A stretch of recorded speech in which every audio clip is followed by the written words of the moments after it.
जिनके हृदय में वात्सल्याधिक्य होता है, माता पिता और गुरु, इन तीन में ही वात्सल्याधिक्य होता है, इनमें वात्सल्य की अधिकता होती है।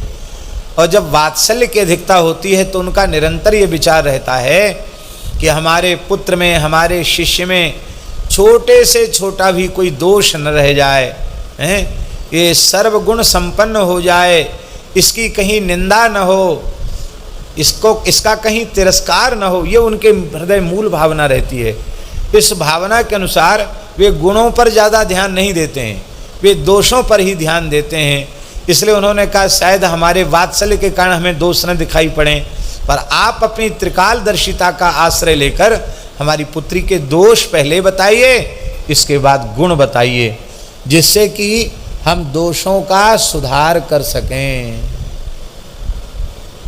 शास्त्रों में लिखा है शास्त्री जी कि पुत्र के शिष्य के गुणों का वर्णन, उसकी प्रशंसा उसके समक्ष नहीं करनी चाहिए।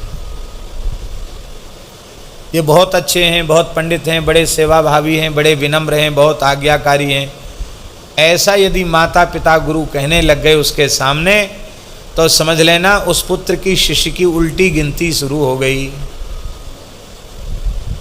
अब इसका नीचे गिरने का समय आ गया।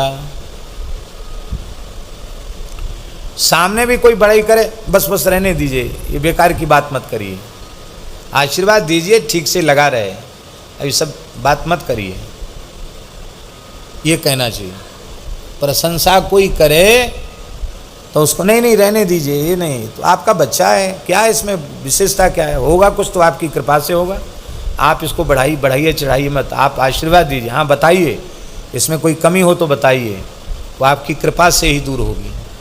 ये माता पिता और गुरु का धर्म है। पीछे से भले ही प्रशंसा करें, लेकिन सामने प्रशंसा करने से उसके मन में अहंकार होगा, फिर वह अवज्ञा करेगा और सारे दोष बिना बुलाए आ जाएंगे उसके जीवन में। इसलिए पुत्रम शिष्यंच गरहयेत, हाँ, पुत्र और शिष्य की गणना करे, उसकी प्रशंसा न करे, ऐसा लिखा।